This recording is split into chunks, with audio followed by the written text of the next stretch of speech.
Do livro Paulo Estevão, primeira parte, capítulo 2: Lágrimas e sacrifícios. Entre as pobres vítimas e a jovem aflita, trocou-se um olhar de significação intraduzível. Aquele cativeiro era a ruína e a morte. E ainda não se haviam recobrado da cruel surpresa quando o juiz inexorável prosseguiu. Quanto a ti, Pessênio, renova a tarefa. Esse velho criminoso e sem escrúpulos pagará a morte do meu fiel servidor. Golpeia-lhe as mãos e os pés até que fique impossibilitado de caminhar e praticar o mal. Ante a sentença iníqua, Abigail caiu de joelhos em preces ardentes. Do peito do irmão escapavam fundos suspiros, nevoando-se-lhe os olhos de lágrimas dolorosas, ao conjecturar a inexorável desdita da irmãzinha, enquanto o pai lhes buscava ansiosamente o olhar receoso da hora extrema. As vergastadas continuavam sem trégua, mas de uma feita, Pessênio não conseguira equilibrar-se e a aguçada ponta de bronze do açoite leou fundo a garganta do pobre israelita, jorrando o sangue em borbotões. Os filhos compreenderam a gravidade da situação e entreolharam-se ansiosos. Em preces de sublimado fervor, Abigail dirigiu-se a Deus, aquele Deus terno e amoroso que sua mãe lhe ensinara a adorar. Filócrio concluíra a sua empreitada.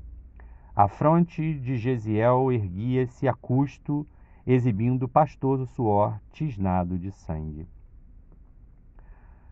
Os olhos fixavam-se na irmã muito amada, mas em todo o seu aspecto deixava transparecer profunda fraqueza, que lhe anulava as últimas resistências. Incapaz de definir os próprios sentimentos, Abigail repartia a sua atenção angustiada com o pai e o irmão. Todavia, em breves instantes, ao fluxo incessante do sangue que corria abundante, Jochedebe deixou pender para sempre a cabeça alvejada de cabelos brancos. O sangue alagara as vestes e empastava-se-lhe nos pés. Sob o olhar cruel do legado, ninguém ousou articular palavra. Apenas o açoite cortando o ambiente morno da sala quebrava o silêncio num silvo singular. Mas notaram que do peito da vítima ainda se escapavam palavras confusas, das quais sobressaíam as carinhosas expressões: meus filhos, meus queridos filhos. A jovem talvez não pudesse compreender que chegara o momento decisivo, mas Gesiel, não obstante o terrível sofrimento daquela hora, tudo compreendeu e, num esforço profundo, gritou para a irmã: Abigail, papai está expirando. Tem coragem, confia. Não posso acompanhar-te na oração, mas faze por todos nós a prece dos aflitos. Dando mostras de fé invejável e tão amarguradas circunstâncias, a jovem de joelhos fixou longamente o velho pai, cujo peito já não arfava. Depois, erguendo os olhos ao alto, começou a cantar com voz trêmula, porém harmoniosa e cristalina. Senhor Deus, Pai dos que choram, dos tristes, dos oprimidos, fortaleza dos vencidos, consolo de toda a dor, embora a miséria amarga dos prantos de nosso erro, deste mundo de desterro, clamamos por vosso amor. Nas aflições do caminho, na noite mais tormentosa, vossa fonte generosa é o bem que não secará. Sois em tudo a luz eterna da alegria e da bonança, nossa porta de esperança, que nunca se fechará. Suas expressões vocais enchiam o ambiente de sonoridade indefinível. O canto semelhava-se mais a um gorjeio de dor de um roxinol que cantasse ferido numa alvorada de primavera. Tão grande, tão sincera, se lhe revelava a fé no Todo-Poderoso, que sua atitude geral era de uma filha carinhosa e obediente, comunicando-se com o pai silencioso e invisível. O pranto perturbava-lhe a voz trêmula, mas repetia com desassombro a prece aprendida no lar, com a mais formosa expressão de confiança no Altíssimo. Penosa emoção apossara-se de todos. Que fazer com uma criança cantando o suplício dos seus entes amados e a crueldade dos seus verdugos? Soldados e guardas presentes mal dissimulavam a emoção. O próprio questor parecia imobilizado, como que submetido a enfadonho mal-estar. Abigail, estranha a perversidade das criaturas, suplicando o amparo do Onipotente, não sabia que o cântico era inútil à salvação dos seus, mas que despertaria a comiseração pela sua inocência, ganhando-lhe assim a liberdade. Recobrando alento e percebendo que a cena ferira a sensibilidade geral, Licínio esforçou-se por não perder a dureza de espírito e recomendou a um dos velhos servidores em tom imperioso: Justino, leva esta mulher para a rua e solte-a, mas que não cante mais, nem mesmo uma nota. Diante da ordem retumbante, Abigail não terminou a oração, emudecendo instantaneamente, como se obedecesse a estranho estacato. Lançou ao cadáver ensanguentado do pai um olhar inesquecível, e logo contemplando o irmão ferido e algemado, com quem trocava as mais íntimas impressões na linguagem dos olhos doridos e ansiosos, sentiu-se tocada pela mão calosa de um velho soldado que lhe dizia em voz quase áspera: acompanha-me. Ela estremeceu, todavia, endereçando a Gesiel o derradeiro e significativo olhar, seguiu o preposto de Minúcio sem resistência. Após atravessar inúmeros corredores úmidos e sombrios, Justino, modificando sensivelmente a voz, deu-lhe a perceber extrema simpatia por sua figura quase infantil, murmurando-lhe ao ouvido comovidamente: minha filha, também sou pai e compreendo o teu martírio. Se queres atender a um amigo, escuta o meu conselho.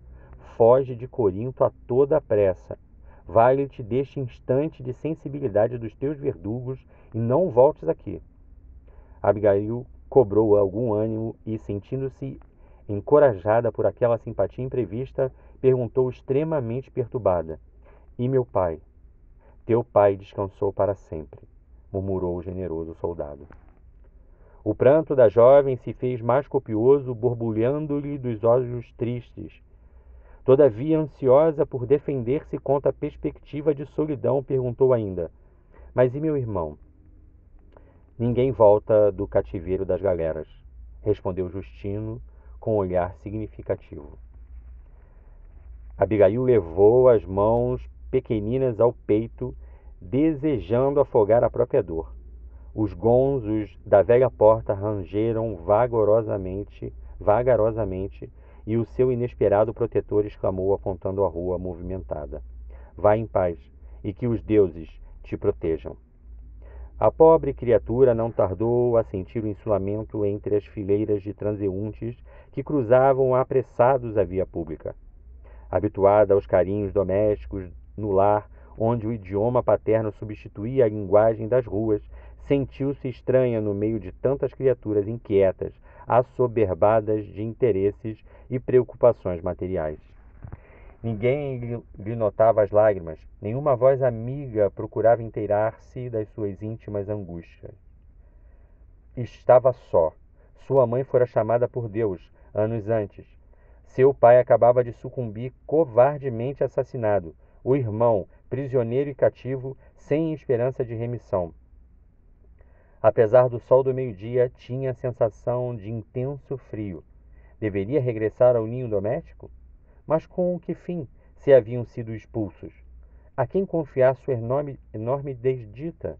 Lembrou-se de uma velha amiga da família, procurou-a. A viúva Sostênia, muito afeiçoada à sua mãe, recebeu-a com um sorriso generoso da sua velhice bondosa. Desfeita em pranto, a infortunada contou-lhe todo o sucedido. A veneranda velhinha, acariciando-lhe a cabeleira anelada, falou comovidamente. Nas perseguições passadas, nossos sofrimentos foram os mesmos.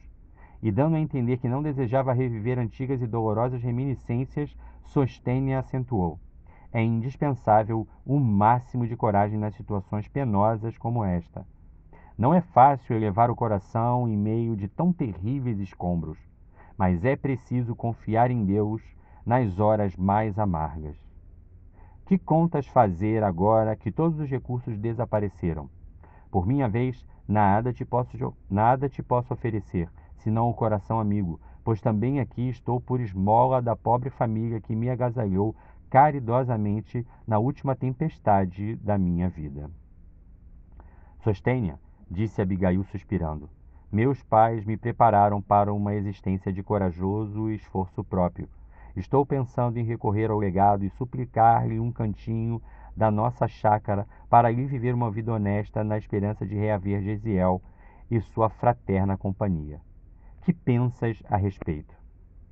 Notando a indecisão da veneranda amiga, continuou.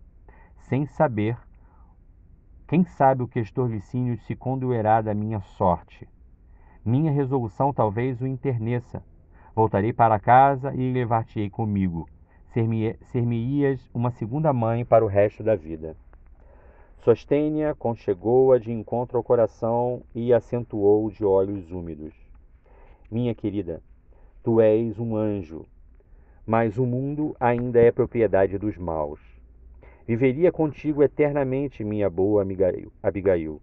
Entretanto, não conheces o legado nem a sua camarilha. Ouve, filha, é preciso que fujas de Corinto de modo a não incidires em mais duras humilhações. A moça teve uma exclamação de abatimento e, depois de longa pausa, acrescentou: aceitarei teus conselhos, mas antes de qualquer providência necessito voltar a casa. Para quê? Interrogou a amiga admirada. É imprescindível que partas quanto antes.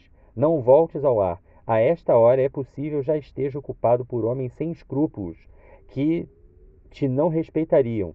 Convém-te uma atitude de sincera fortaleza moral, pois vivemos uma época em que necessitamos fugir da perdição, como Lote e seus familiares, correndo o risco de sermos transformados em estátua inútil, se olharmos para trás. A irmã de Gesiel bebia-lhe as palavras com dolorosa estranheza, em face do imprevisto da situação. Passado um momento, Sostênia levou a mão à fronte, como a recordar uma providência oportuna, e falou com animação. Lembras-te de Zacarias, filho de Anã? Aquele amigo da estrada de Quencreia? Ele mesmo. Fui informada de que, em companhia da esposa, prepara-se para deixar definitivamente a Acaia, por haver sido assassinado pelos romanos irresponsáveis nesses últimos dias o seu único filho. Confortada por ardente esperança, concluía com ansiedade: corre à casa de Zacarias. Se ainda o encontrares, fala-lhe em meu nome, pede-lhe acolhimento. Ruth é um coração generoso e não deixará de estender-te as mãos generosas e fraternas. Sei que ela te receberá com afagos maternos. Abigail tudo ouvia, parecendo indiferente à própria sorte, mas Sostênia fê-la considerar a necessidade do recurso e, decorridos minutos de consolações recíprocas, a jovem, sob o calor causticante das primeiras horas da tarde, pôs-se a caminho para Quencreia, dando a impressão de um autônomo que vagasse na estrada, a que vários veículos e inúmeros pedestres imprimiam considerável movimento. O porto de Quencreia ficava a certa distância do centro de Corinto, situado de maneira a servir as comunicações com o Oriente. Seus bairros populosos estavam cheios de famílias israelitas, fixadas de longa data nas regiões da Acaia, ou em trânsito para a capital do império e adjacências. A irmã de Gesiel chegou à casa de Zacarias, dominado por terrível abatimento. Aliado à vigília da última noite e às angústias do dia, penoso cansaço físico lhe agravava os desalentos. Pernas trôpegas a relembrar o pai morto e o irmão prisioneiro. Não reparava em si própria no mísero estado do seu organismo enfermo e desnutrido. Somente ao defrontar a modesta morada do amigo, verificou que a febre começava a devorar-lhe as entranhas, obrigando-a a refletir nas suas dolorosas necessidades.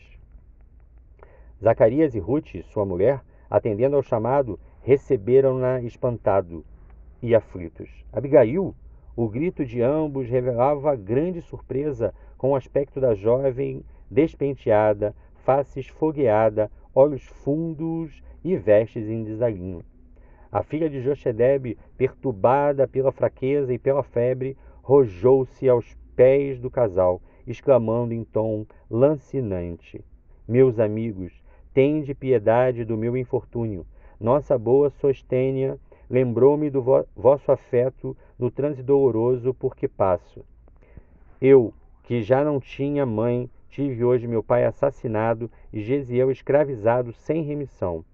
Se é verdade que partireis de Corinto, levai-me por compaixão em vossa companhia. Abigail abraçava-se agora a Ruth ansiosamente, enquanto a amiga a acarinhava entre lágrimas. Soluçante, a jovem relatou os fatos da véspera e os tristes episódios daquele dia. Zacarias, cujo coração paterno acabava de sofrer tremendo golpe, abraçou-a com afeto e amparou-a sensibilizado, exclamando solícito: Dentro de uma semana voltaremos à Palestina. Ainda não sei bem onde nos vamos fixar, mas nós, que perdemos o filho querido, temos em ti uma filha estremecida. Acalma-te, irás conosco, serás nossa filha para sempre. Incapaz de traduzir seu jubiloso agradecimento, atormentada pela febre alta, a jovem ajoelhou-se em pranto, procurando externar sua gratidão carinhosa e sincera. Ruth tomou-a ternamente nos braços e, qual desvelado anjo maternal, conduziu-a a um leito macio, onde Abigail, assistida pelos dois amigos generosos, delirou 3 dias entre a vida e a morte.